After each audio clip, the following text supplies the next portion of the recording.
all you beautiful beasts and fantastic creatures. It's another McCroaks Late-Night Show with me, Toad McCroaks. We got J.GrayDigital back. Always happy to have him on the show. Always happy to get his insight. He's just a real pleasure to have. We also have Carl. Carl's gonna ask a few questions, maybe. We'll see. Carl does his tortoise thing. But tonight, we have two awesome guests. We have Kush Cabin of Crypto Blunts, and we got Makesomething. So without any delay, let's just go ahead and start the show. J. Gray, Carl, thanks for being here tonight. It's lovely to have you back, J. Gray. Fucking J. Gray's back, damn it. Yes, you are, and I'm sorry you're back stuck in the TV. But anyways, Makesomething. Why don't you come have a seat with us? Let's chat. Welcome to the show, Makesomething. It's really great to have you here. I've got to ask you, how did you come up with the name Makesomething? Man, that's a really cool story. So it took a while for me to change my rap name to Makesomething, but when the first time I ate mushrooms, I was just I was on the beach with a bunch of friends, and I was just like, oh, make something. I want to make something. And that it's funny that's how it happened. And I wonder if like I ever ate shrooms or not, would I have became make something or not? Like, who knows? But I initially wanted it to be like a t-shirt brand. So like I started making t-shirts and shit and made some stencils and shit. And it kind of transitioned into graffiti. Like as I was, trying to figure out lettering and stuff, like graffiti was really popular in my area. So I ended up getting into that, and that was actually my graffiti name was Makesomething, but I spelled it differently, like how my at is spelled without the vowels and stuff. MKSMTHN, just the 7 letters, and then that's how I came up with Makesomething. I used to go by MC Xander for a while. My name is actually Alexander, so I would go by Xander, but spelled with a Z. And up until I dropped my first freestyle project that I finally realized, like, man, it's time to get away from this Xander shit. Like I don't know, it just wasn't hitting for me. Like I felt like it was I needed a better name as an artist, and I was like, man, I'm still Makesomething, like, and I always would say it was Makesomething Productions when I would drop my tapes. So I eventually I made the switch to Makesomething like only a few years ago, actually. Maybe like 2016 or so. I finally switched it up to Makesomething, but yeah. Now that's totally awesome. So the moral of the story is, eat some shrooms, come up with cool names, and you can be a star. Man, yeah. If you're not sure about where you're going in life, maybe just eat some shrooms, and the path will open up for you right there. So Makesomething, you make music. You make music for the fuckles now. You make custom music. You've got a Yunda coin that you can burn and get a custom song made. So the question is, when did you start first making music?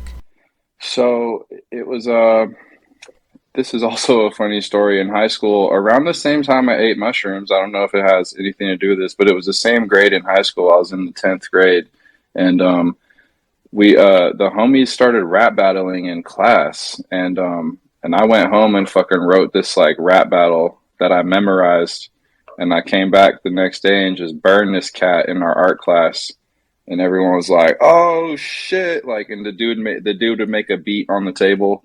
Like, how they would like slap, pound and slap on the table for the snare and shit, or use a pencil or whatever. And the art teacher was like, hey, you guys got to stop that over there. It was so funny, like how everyone went ballistic after this verse. And then one of my friends actually was making beats in this other program he was in a different school, and I actually ended up recording my first song that year, and we ended up making an album and stuff. And I had just, it's a trip. Like that's kind of how it started. Now that I think about it, yeah. That's a fantastic origin story.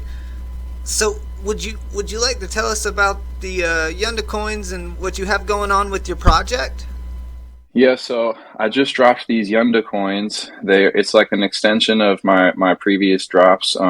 It's part of it's kind of part of the Young Nostalgist legacy. I had just recently came out with the character Young Nostalgist. It's been a character of my freestyle lore for a while, so I finally kind of fleshed him out and gave him an image to rock with. And yeah, so the Yunda coins are it's like a mini project, but I feel like it's definitely got a lot of growth potential to continue on. And like anyway, so the Yunda coins, there was 100 of them, and I built off of some previous drops I did, and gave 50 Yunda coins back to the people who held my previous some of my previous drops, and the other 50 coins I put up for sale. There's only 9 left. Pretty hyped about that. It's definitely the quickest any of my NFTs have ever moved. And excuse me. And what you can do with your Yunda coin is you can burn it, and I will create you a custom music NFT that I will mint into a separate one-of-one collection. So I'm hoping it will be a real collaborative experience with the community. I'm hoping to get more collectors involved that haven't been involved in my stuff before, and give back to the previous owners of my stuff before. And so I'm looking at it as like a community curated music project where people, if Kush wants to burn a coin to make a diss track about Balake, you know what I'm saying?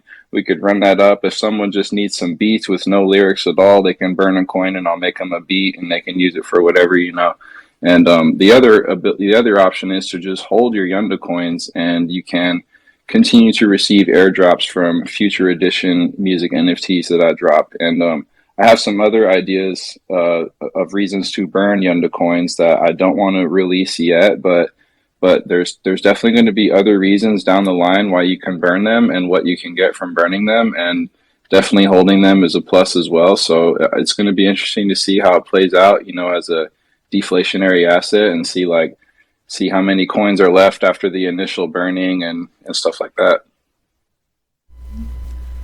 Make something. I absolutely love the idea of music NFTs. I believe that it gives power back to the artist as opposed to the traditional way that music has been making its way into the markets. So what has led you to start creating music NFTs? Definitely, I'm not, I have to shout out my friend who was into crypto before me, and I was kind of like, yeah, like, sure, it was like when Dogecoin was pumping and everything was pumping, March of 2021, I believe. And if only I had found out about NFTs then, I might have scored a Bored Ape or something while they were much, much cheaper. But yeah, basically, I've always been a music artist for 15 years or so now, and I feel like it's always been a struggle to get my music out in the Web 2 world. It's like to break out of that Web 2 bubble is like can be really difficult as a music artist. Like, so your own social circle is one thing, but you can only share your music with your friends so much before you have to go like branch out and do shows and stuff and try and get on the radio and stuff, and like that whole process is just really, really difficult. And like it wasn't so much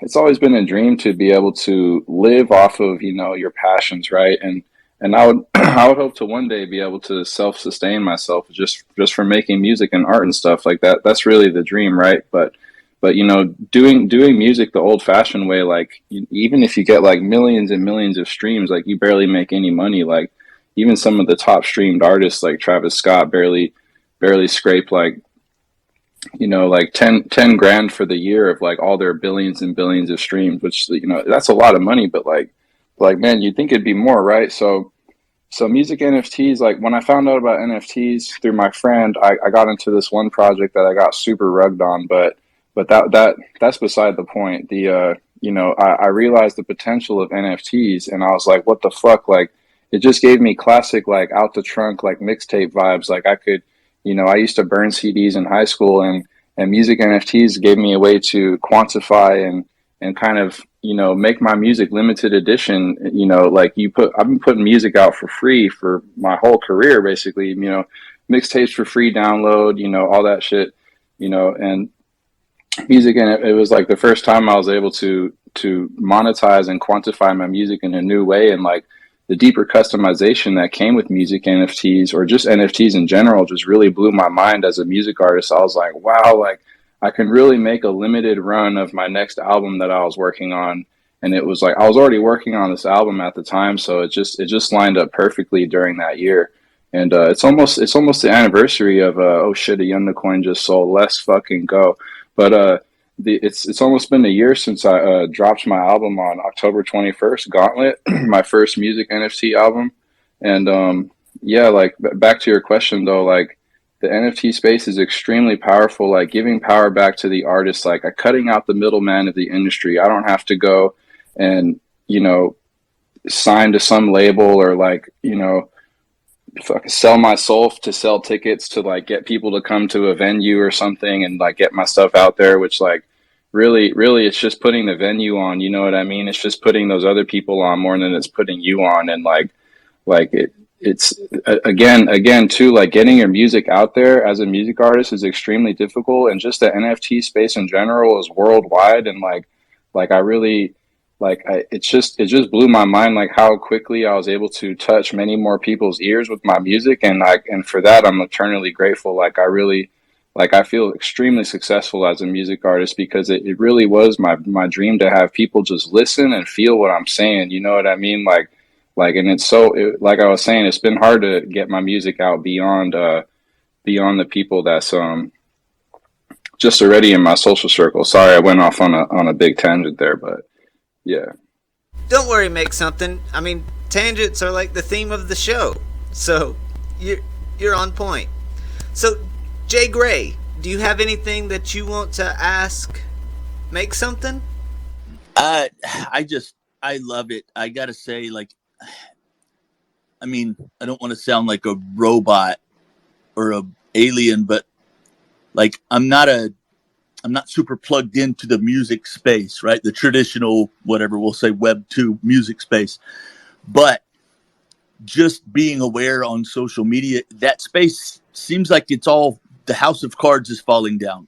Artists are looking for independent avenues. The traditional model of a few people owning everything is falling apart.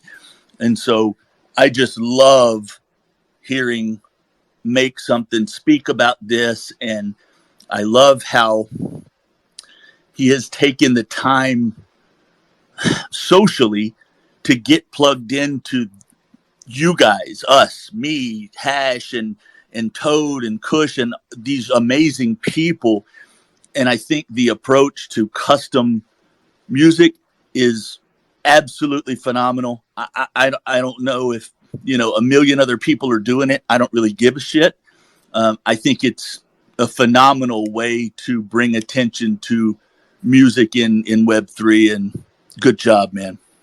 Dude, thank you so much. Yeah, I'm a little nervous on like how much work it's gonna be to make all these customs, but I'm really fucking excited to see where it goes. And the whole purpose is like really to connect with everyone on a deeper level. Like yeah, you could buy, you know, you could purchase some of my music NFTs that have been out for a year that are just kind of sitting there, or we could or I could make you like a custom. And it just seemed like such a fun idea. I actually shout out Hash. I actually got this idea from him in a way because he did this rug factory thing, and I was just like, dude, like this the shit, the dots just connected, bro. And I was just like, I need to fucking do something similar to this. And I wanted to.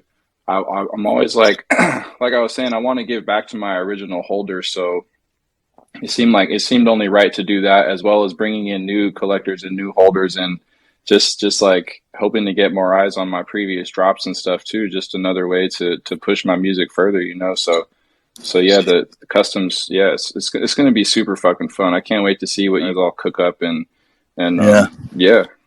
No, I agree. I think, you know, it's so good, and you're right.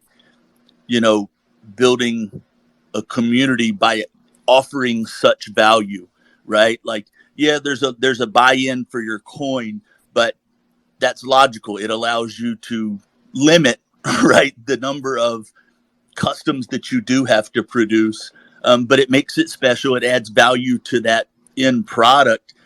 But at the same time, it's a massive value. I mean, who can go write their own song on a whim? Not many people, right? And to have, good production value. So I think you're a trendsetter for sure, man. And I'm excited to see how it goes from here.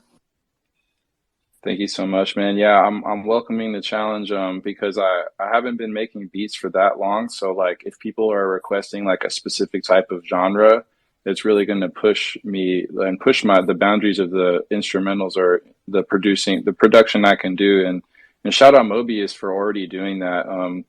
I started collaborating with him on the Fuckles, and I've been producing some music for their show, and he recently reached out for like a very specific sounding beat.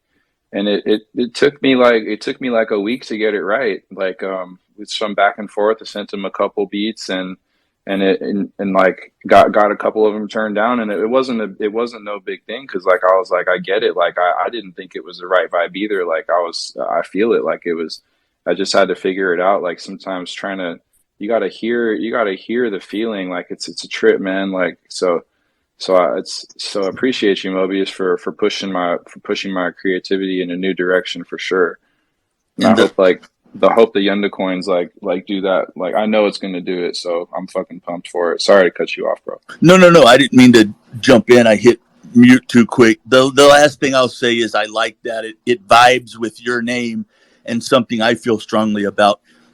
Just do the thing, right? Whatever the thing is you want to be a reality, fucking start doing it, right? And I think it speaks to some of the way you think, like make something, right? Start making something and work through the process to get to where you want to be. So I love it, homie.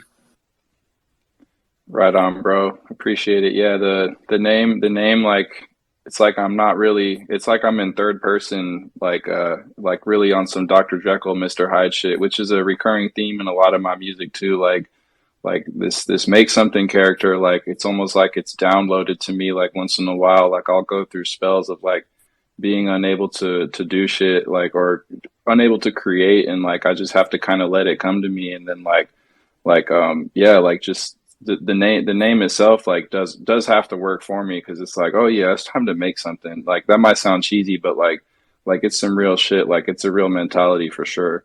Make something. I absolutely love it, and I'm a firm believer in pushing yourself and pushing your own boundaries, because I believe that's the way that we grow, that's the way that we build, that's the way that we better ourselves. So I'm super bullish that you are prepared to do that, and you have been doing that. It's really amazing, and I feel like you look at the legends of the space, and all of them have done that. There's not one person that's come in with their skill set and stayed there. They have always worked to better themselves, and I believe that you are on the right track. I love it. I'm gonna see if Carl has anything that he wants to ask, as long as it's decent. Carl, you fumbled the ball last time. I'm just kidding, Carl. So Carl, do you have anything you want to ask Make Something? I'll try to do better than last time. Sorry about that, too. All right. So I do have a question. Make Something. It's an honor. I'm bullish on your project, man. I just picked up that Yunda coin. You understand? Let's fucking go. You feel me? Word. It's that you understand me family. Yes. But I am. I'm super stoked about it. I really like the burn mechanism. It's sick. And I'm stoked to see your music on the blockchain. Like, I like Coffin. Of course, Crypto Blunts is dope. But it feels like your own independent producer, and that's why, I get super stoked on that. But are you your own independent producer, and do you have any plans to do any shows in the future, like live shows? So at the moment, I'm trying really hard to not write any lyrics over beats that are not my own. Ever since I started making beats around COVID, when COVID happened, and I was like forced to stay at home, and I was like, yeah, I need need to just figure this out because it's just going to be different. And I've been making music on so many other people's beats for so long, and I have a handful of producer friends I could for sure reach out to and get some beats from. But I wanted to figure it out, and it's been really fun, like making my own beats that I really want to get on, which is typically kind of a grimy beat. But I'm learning to get away from that. One of my friends is always like, man, you gotta stop making that dark fucking underground shit, bro. You gotta make some upbeat shit. So I've been trying for sure. Um, I do welcome, collaborating with other producers though. Like Dab Tool recently made a beat for me, and that shit was super fun. Like it's really refreshing to get on other people's beats. I also had this project I did with the homie Syph, and we did a freestyle tape together last year called Syph Something. And he recently sent me another beat pack and was like, "Yo, run it." And it was so refreshing to get on his beats. And I made Syph Something too. There's actually a handful of one of ones from Syph Something 2 still available in my one of one collection. I think like 5 or 6. But yeah, so I'm always down to connect with new producers, my old friends that are producers and stuff. I try and keep it within the family. Like if I've been working with someone before, like I usually go back and work with them and just keep building and continuing the lore and the legacy, if you will. But at the moment, I don't have any like plans to do like a real life show. The last couple months, I got the honor to and really the privilege to perform at a couple of venues here in Phoenix. At the Club FOMO, it's an NFT art gallery here in Phoenix that I've been helping kind of curate and organize and stuff like that. There got to perform some of my Web3 hits there live. Shit was real fun. And there was also like a hip hop fest here in Tempe, Arizona that I got to perform at. But it was one of those things like I was saying earlier where like I got the hookup to do the show because of my job, like from some connection there, and they gave me a handful of tickets. But they explained to me like during and afterwards, like, yeah, so yeah, if you know now that you got a taste of what it's like, you can like buy some stage time, and we'll give you tickets and stuff. And then it's like I have to go like try and give tickets out or sell the tickets to get my money back or try and get people to go there, and like. It really didn't do that much for me, like for my brand or for my like connections, to be honest. Like a lot of times like music artists can be standoffish, and like there's a lot of people I met there that I was like, yo, what's up? Like you make music? Like, oh shit, me too. Like, yo, let's connect. And like it just was weird. Like I don't know, maybe just the vibes weren't right or it was that type of person, but yeah, those type of events like really put the promoters on more than like the actual artist or like the people who run the venue.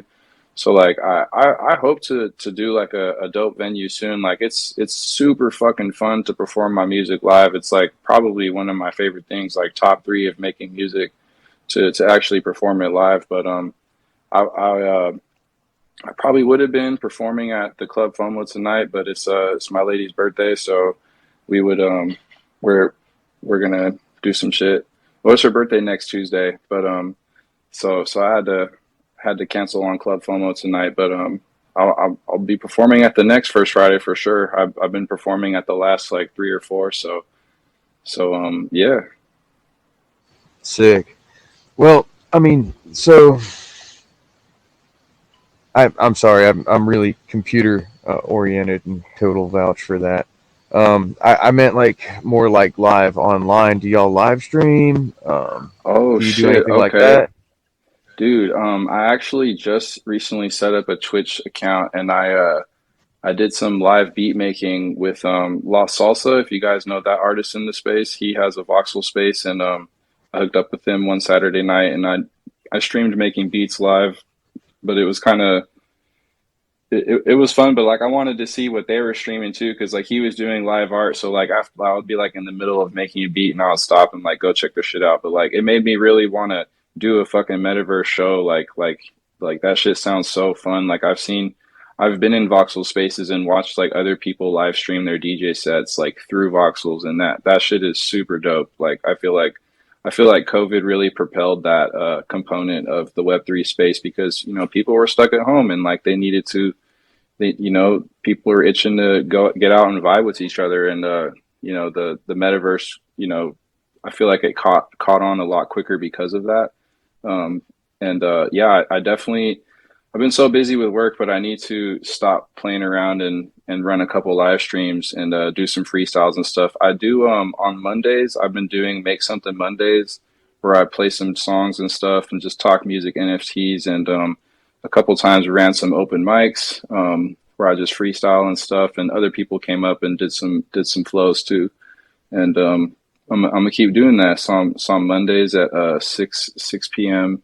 PST, but we go by 9 p.m. because that's Ethereum Standard Time. Don't get it twisted. I stay living on Ethereum Standard Time. There's only so much gas to keep the sun burning in a day. But yeah, man, thank you a lot, dude. I am super excited to see what you have coming up. No, yeah, thanks for having me. That was some good questions. I want to say real quick, a thought that came up earlier was that if your dreams don't scare you, then they're not big enough. And it's been my dream to like really put my music out there, and I'm fucking nervous as hell about it all the time, and nervous about the reaction from people. But I just keep fucking doing that shit because it's what I want to do, and I just keep putting out content, and it's been going. So yeah, just remember that, like, if you're feeling nervous, like just keep on going, because that means you're on the right path, because you got to get out of your comfort zone to grow. You know what I mean? Oh yeah, that's really some Toad wisdom right there. That's part of the Toad code, actually. So where can our viewers find your materials? Where can they listen to your music? Where can they go to learn more about you? So on my soundcloud.com/makesomething, I have a lot of my tracks up there to listen for free. And I also have tons of my previous mixtapes and albums for free download available in my bio there. I also recently got a few of my projects on Spotify and Apple Music and other streamers and stuff through CD Baby. So if you search Make Something, Gauntlet is the name of my first self-produced album I dropped. There's Gauntlet, and there's also Mummy Rap's Returns, which is the sequel of one of my shorter album projects. It's only 6 tracks, but it's like Egyptian themed. It's really dope. I also have a music NFT project that's tied to it as well.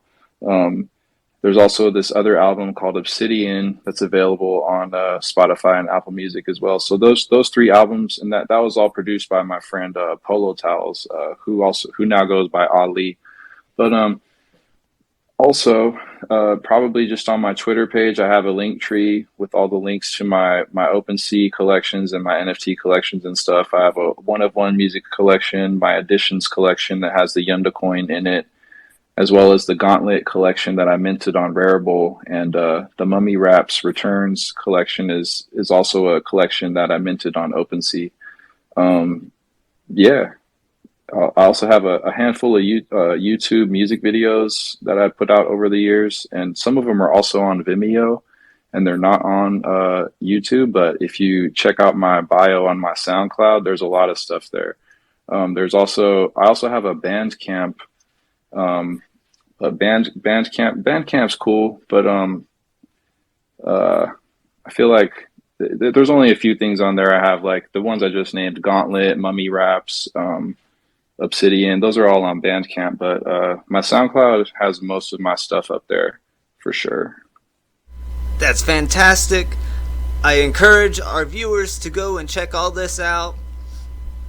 And I appreciate you for coming. I appreciate you for being on the show, Make Something. I've really enjoyed it. Man, we're trying to make something happen every day, so I appreciate you for having me. This was super fun to talk more in depth about all the stuff I've been doing. So yeah, thank you very much, man. Make Something, again, thank you so much for being here. We're gonna go ahead and invite Kush out to the couch. Kush, why don't you come out and hang out? Everybody, welcome to legend Kush. Kush, what is up? It's so great you're here. How's it going, Toady? Thank you for having me, bro. Thank you for coming. I really appreciate it. I love to have you on the show.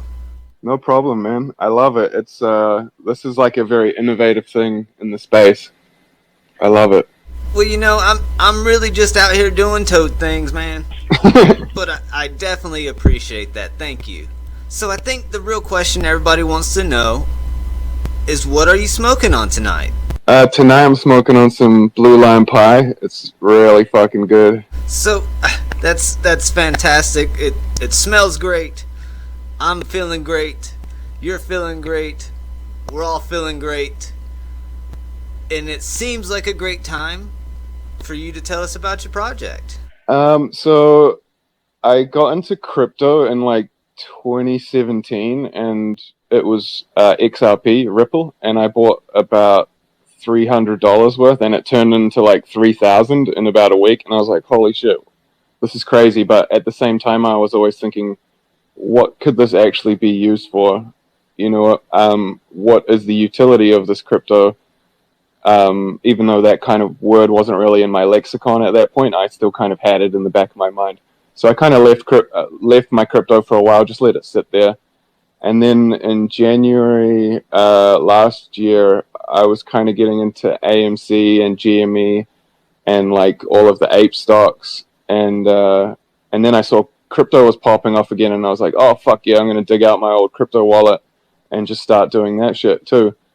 And I was on lockdown too at my work, which was at the dispensary. And so I was spending a lot of time on like my tablet and my phone, and I just kept seeing CryptoPunks. And I was like, what are these things? These things are awesome. Like, I love the alien ones and the zombies and stuff. I was like, these are really cool. And they were selling for like about $10,000 at the time. And I was like, damn, I was like, they need like a blunt or something. And then I was like, fuck, I'm going to, you know, try and get into this NFT thing. And I actually started out with some photography first. My first NFT I minted on the 11th of March, 2021. And it still hasn't sold, but it's like such a cool piece for me to just go back and look at. And then maybe like a month after that, I was kind of just doing crypto blunts at work while I was on lockdown. Like, I was making them, the pixel ones on my phone, like individually, each pixel with my finger, and like it took so fucking long. And it took me about like 2 weeks to make the first like 9 of them. And I was like, holy shit. I was like, is this even like worth it? Like, are people even gonna fuck with crypto blunts? And fortunately, I had people like Hash and Mobius and Eski and Pixel Knights, Reapers, and people like that who kind of were just always supporting me no matter what kind of like art I was just trying out in the first couple of months while I found my groove. Like, Hash gave me a collaboration, and it's like one of my only photography collaborations that's actually out there in the NFT world, and it's one of the first 50-something hash busters too, and that's like a huge point of pride for me, because even at the time I knew that Hash was going to be big, and the collaborative kind of element to NFTs really pushed me into finding my own thing with the crypto blunts. And everyone was doing profile picture style stuff at the time, like characters, and I was like, I think a symbol could potentially be more powerful in the long term. A lot of the profile pictures are so recognizable still as well, and I love them too. But for like someone who's into cannabis, like, I don't think that suited my art style and also my skills as well. And then, yeah, so I started Crypto Blunts. Hash was my first buyer. The first night I dropped, I sold my first 2 NFTs on April the 24th, 2021. And it was like opening a portal to the Matrix. And it was amazing. Like, it gave me so much confidence in just everything, like, and creativity and like my opinion within the NFT world, and just just having friends that truly do support you was a really cool thing. It took me a while to finish the first collection. I think it took me 5 months to do 69 pieces, which is pretty slow in terms of like productivity, but I was just finding my way, and even while I was in the collection, I didn't really know if people were like fucking with it as much. And we were also in the middle of a crazy bull market too, and just shit was just absolutely wild. You know, Kush, that's super amazing. I didn't even know that, to be honest. And it's awesome how, I mean, you're like a legend in this space now, along with Hash and Mobius and a whole bunch of others. And that is so cool how all that transpired, and you're still going at it today. Thank you, bro. I appreciate it, man. I'm always on the lookout for new people as well, like new people who I think are going to stick around. And you know, I'm not just trying to stay within my group of the friends that I met when I was first here. You know, I'm trying to branch out and find these new artists, because it's hard out here, especially if you're by yourself. And I really do empathize, because I remember it wasn't that long ago. It was a year and a half ago that it was so hard for me to get likes on my posts or whatever, you know? That's really terrific. The way that you and some of these other legends are continuously paying it forward to the community and to new artists, it's extraordinary to watch. I mean, that's basically how it got you on the show. Yeah, that's awesome. And I think that collaborations can help with that a lot. Like, I generally don't tend to look for people to collaborate with who have more followers than me. I look for people who may need a few more eyes on their project or whatever. I really love that you're focused community first. I'm super bullish on that.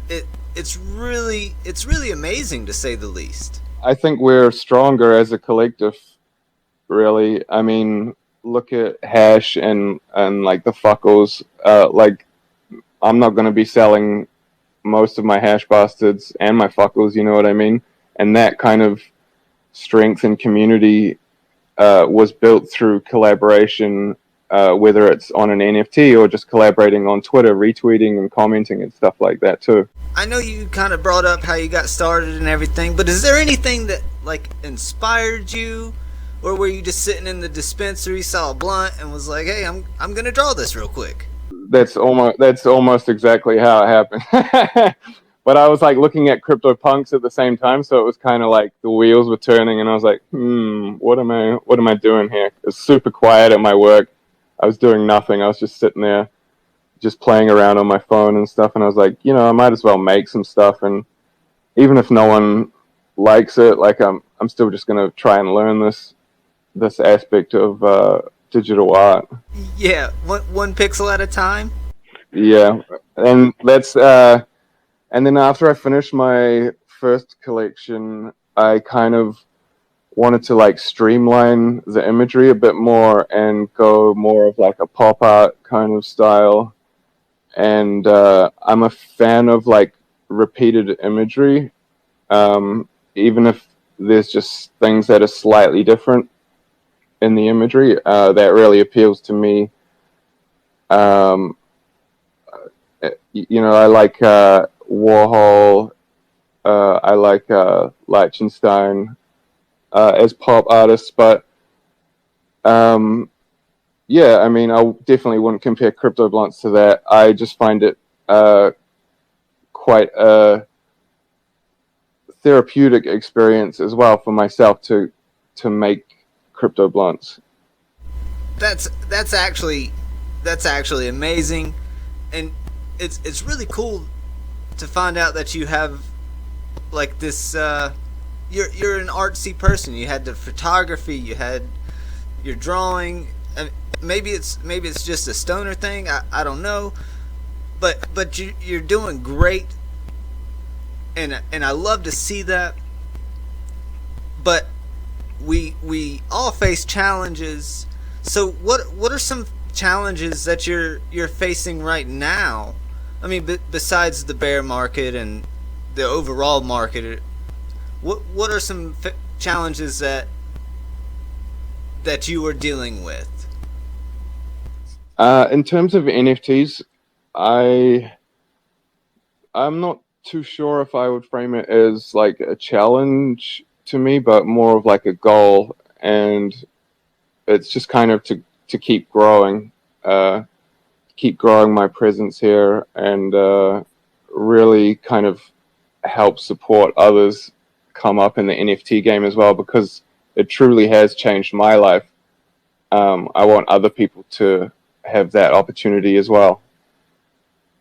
So I think that growing is the biggest challenge right now.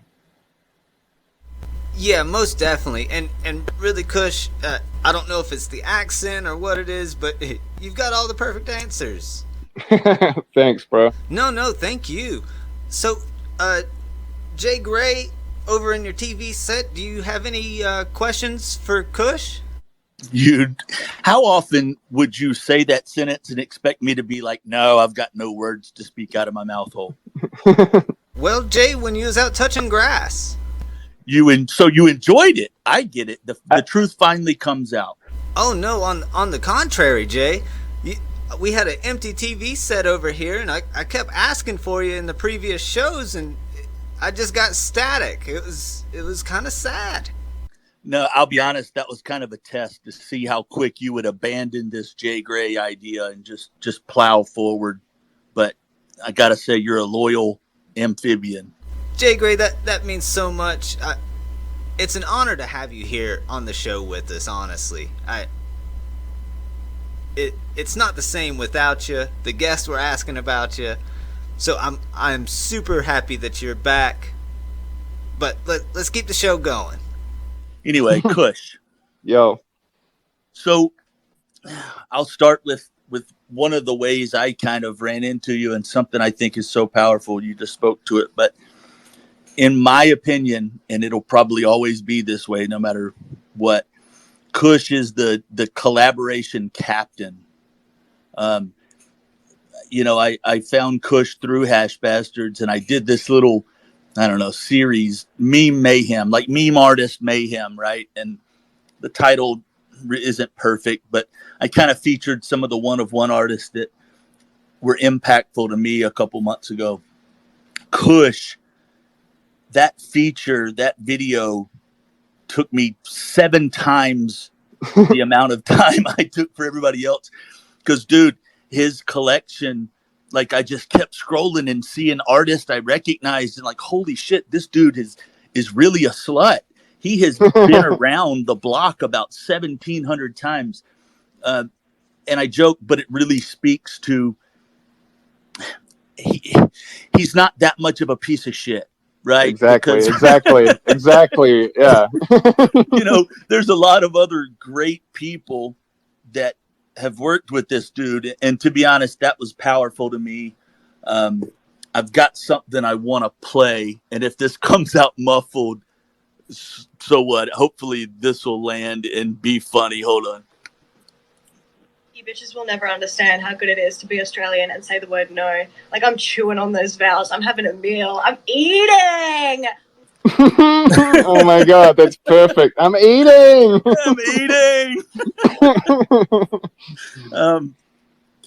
But no, I pictured it early on, kind of like Toad said, like, how did Kush get inspired? And I picture him sitting on a stoner type couch and just looking down at the ashtray and being like, fuck it. Right. And it works. And the different styles and the way different artists and Kush have been able to incorporate styles into his ashtray, you know what I'm saying, into his vibe has been pretty cool. So for sure. Thanks, bro. I really love that video that you put together.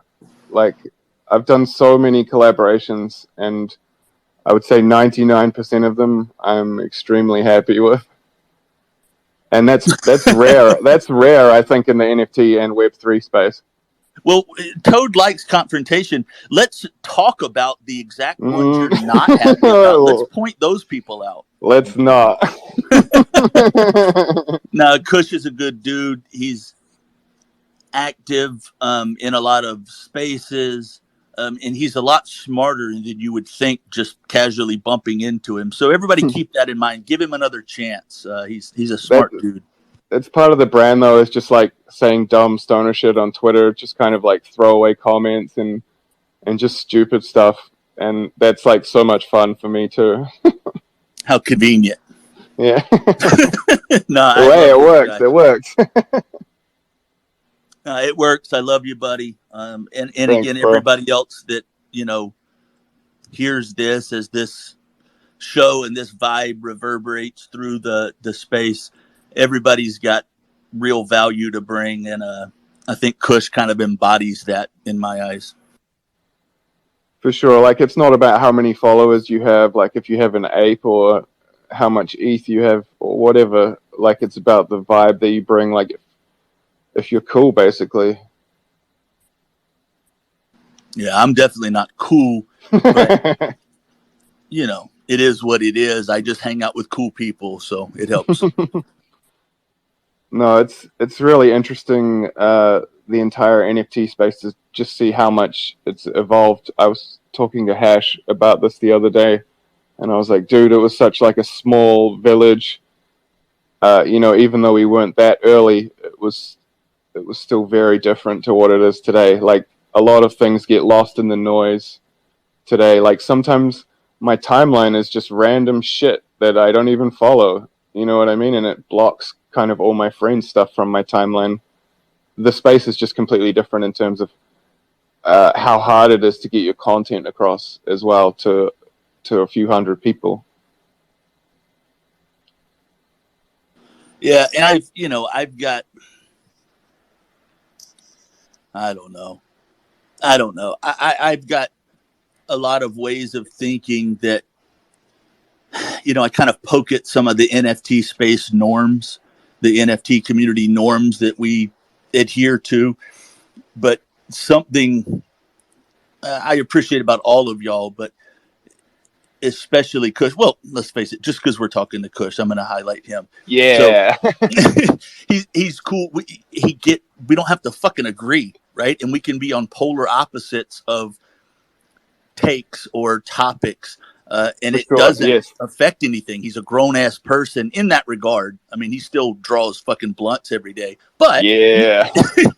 No, I'm joking, but you know what I mean. It's good to have a circle of friends that, number one, will entertain different opinions and vantage points, even push back against them.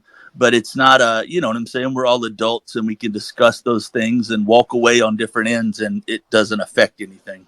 For sure. And a lot of people in the NFT space are not like that. They don't appreciate honesty, and they'll just kind of cut you out if you're too honest with them, if you're not a yes man to what they're doing. And it kind of sucks when you're trying to be honest and helpful with someone and then they just kind of don't like you anymore. Yeah, I got enough reasons for people not to like me. I don't need to add to it, do I?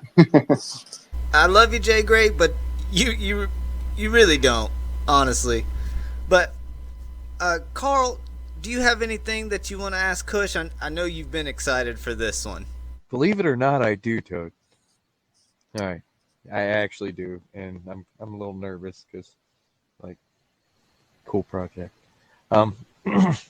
I'm not going to ask about XRP, because full disclosure, I'm a Stellar guy.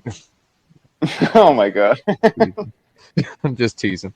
All right. Fuck it. I swapped it all to ETH anyway. It's still good. Nice.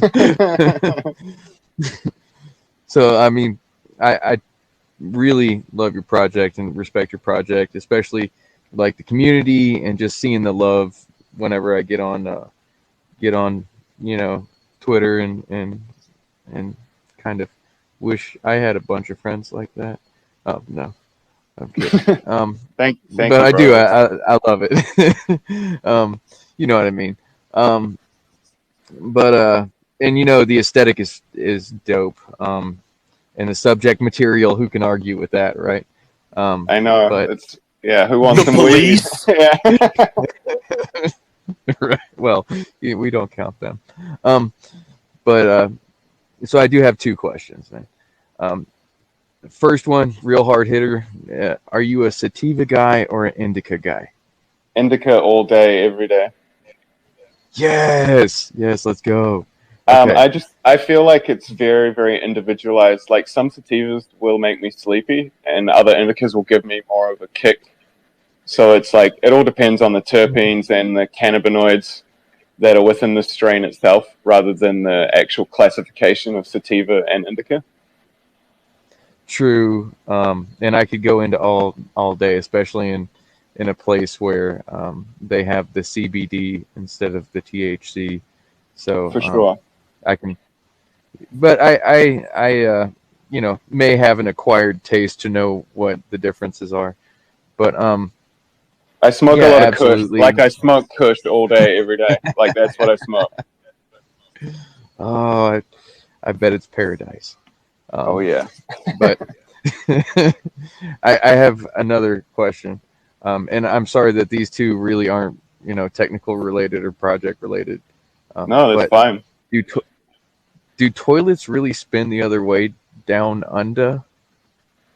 I want to say no on the toilets, but yes on the sinks.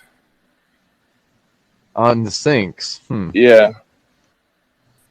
Okay. But I don't know what that is about. Like that feels super counterintuitive, but I feel better after hearing the answer, so I'm better for it. And we drive on the left-hand side of the road as well. Oh, that's just that. Did you cry when the Queen died? No, fuck no.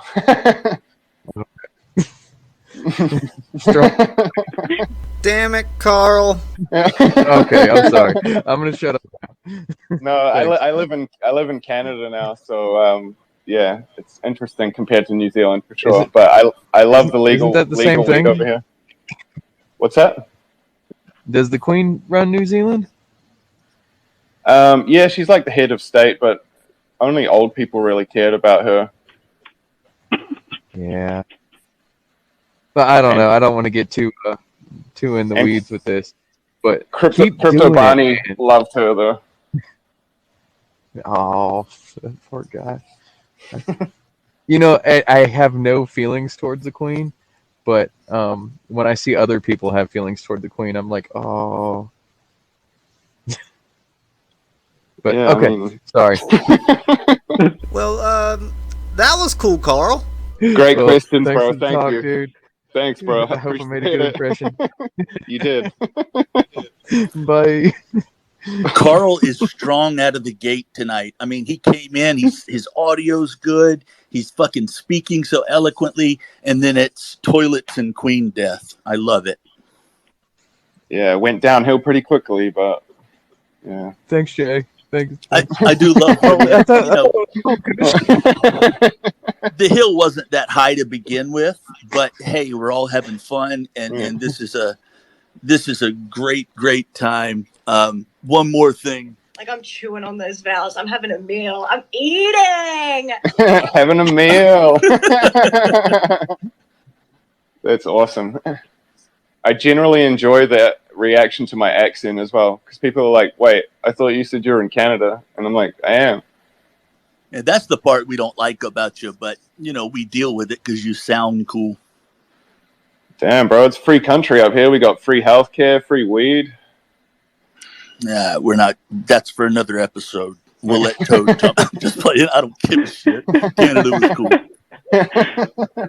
Well, I think that brings up a great time to bring up the last question. So, Kush, where can our viewers find stuff on Crypto Blunts and stuff about you?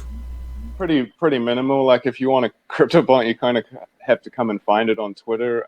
That's just how I've always kind of been with it. I don't have too many other platforms yet that point to my OpenSea collection, but I feel like my Twitter presence, I need to put more work into that before I branch out. So yeah, just on my Twitter account. That's awesome, and I love that it just defies everything that J. Gray says, and it works for you. You have made it work for you. It doesn't work for everybody, but you've made it work for you. No, I mean, I just find that I get better if I'm just concentrating on one platform. Like, I mean, I have a cannabis YouTube channel that has over 1 million views. It's monetized. Like, my website has over 3 million views and stuff like that. And it was just because I was purely concentrating on those things that I could build them up to be monetizable. And I would say, sometimes I forget to add this disclaimer. All of the stuff I'm saying, and I'm not saying that Kush is a millionaire or that he isn't. That's for you to decide. I'm not. I think he is. But I'm not. it's about, if you haven't found your target audience yet and you're not experiencing the success you need, or, whether you measure that monetarily or whatever, it's like, if you're just not getting to that point, then it's foolish not to branch out, right? But if you have found, to whatever level, a niche that is working, I definitely agree on doubling down. So I wanted to add that, not to jump in, but I like that too. No, for sure, I agree with you. And if like your stuff isn't hitting on Twitter, then for sure, like, explore other platforms, 150%. But I found that my niche is here, and I'm not really rushing out my NFTs, and I'm not rushing to try and build up my account to this big crazy thing that I can't handle. And once you make your first million in NFTs, it gives you that flexibility. So I get it, Kush. Oh my God. Definitely not. I mean, everything's free up in Canada, so you got to be saving that money, right? Right, exactly, exactly. Yeah, Vitalik just sent us all ETH. It was awesome. That's something else, guys. But this is where we come and wrap up our show. I make something. Thank you so much for coming, hanging out.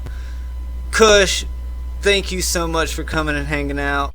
No, thank you. The honor is all mine. Honestly, thank you, Toady, J. Gray, Carl, for having me. Thanks, Mate, for coming on the same episode as me. It was an honor, bro. J.GrayDigital, thank you so much for being back in your little TV set. I know it gets a little cramped in there. Hopefully we can get you out to stretch your legs a little bit more. Carl, doing great, Carl. Everybody, thank you so much. I hope you tune in next week. We have some great guests next week, guys. I'm not even going to spoil it yet. It's going to be a fantabulous show. A toad-tabulous show, if you will. That don't even make sense now, does it? But anyways, thank you all. Thank everybody for the support. Gonna go ahead and shield myself for a second. I have a spicy collab that is out, and what I'm doing is I'm collabing with all of our previous guests that want to collab. I'm coming up with unique art styles. I'm doing paper art. It's all kinds of fun stuff, guys. It really is. So check that out. And also, part 2 of the Untold Croaks is out. So be checking out for that. It's going to air on Wednesdays. You can check it out on just about any of your favorite devices on Rad TV. I want y'all to watch it. I want y'all to see it. There's going to be 5 NFTs dropped with every chapter dropped. And part 2 has 5 chapters. The chapter 6 has already dropped. So check that out. But that's it, everybody. Thank y'all so much. I hope you have a wonderful night.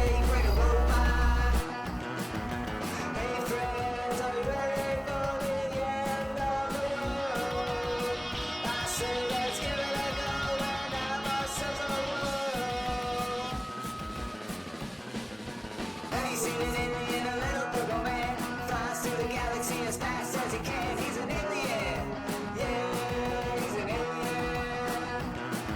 He's got a cool laser gun, a fast spaceship. He better not catch you, give him no lip. He's an alien, yeah, he don't understand. Hey friends, are you ready for the end of the world? I say let's give it a go and have ourselves a world.